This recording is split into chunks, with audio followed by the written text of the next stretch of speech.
কিছু লোক থাকবে এই দুষ্টামি করবে, কিন্তু আমি মনে করি না এইবারকার নির্বাচন কেউ বন্ধ করতে পারবে।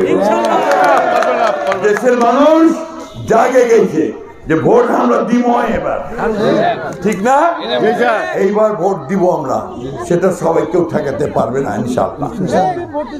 বন্ধুগণ, আমাদের ইয়াং ছেলে বাচ্চা ছেলেরা আছে, 18 বছর বয়স হয়ে গেছে, তারও আছে, তার আগে ভোট দিতে পারেনি। এইবার ওরা পণ করছে যে ভোট আমরা দিব। শুধু আপনারা পাহারা রাখবেন যেন ভোটের সেন্টারে কেউ গোলমাল না করে।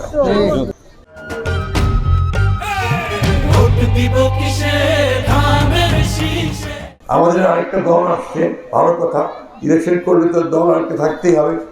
ওরাও দল, মিথ্যা কথা কথা, মিথ্যা কথা বলে মানুষকে বিভ্রান্ত করা কি ঠিক হবে? আমার মা বোনরা খুব সরল, সবাই খুবই সরল। ওনাদেরকে কোরআন শিক্ষার নাম করে ওনাদেরকে বলতেছে দাঁড়িপাল্লাটা ভোট দিলে বেহেশত দেওয়া যাবে। এটা হতে পারে? এটা এই ধরনের কিছু আল্লাহ তাআলা কোথাও বলছে নাকি যে কোনো মার্কাকে ভোট দিলে বেহেশতে যাওয়া যাবে?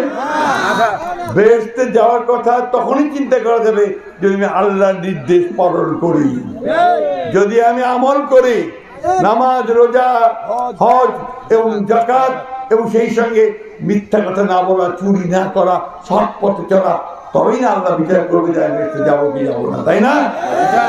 এটা আল্লাহ বিচার করবে, কিন্তু দেশের মানুষ বিচার করবে সে দেখে যে এই লোকটা ঠিক পথে চলতেছে কিনা। একদিনে আমি বিশ্বাস করি আমার একটা মনের জোর আছে, আমি আপনাদের সামনে একটা জোর গলায় মাথা উঁচু করে দাঁড়ায় বলতে পারি যে আমি চুরি করি নাই, চুরি করি নাই। তাহলে আগামী নির্বাচনে আপনাদের কাছে আমি একটা ভোট আশা করতে পারি নাকি?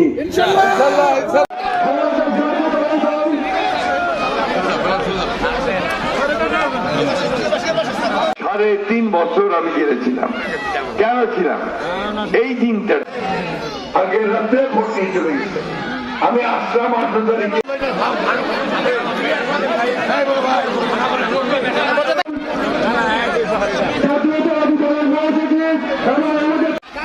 এইবার আপনাদের কাছে যে আমি আসছি একটা ভোট দিতে চাই, ঠিক না?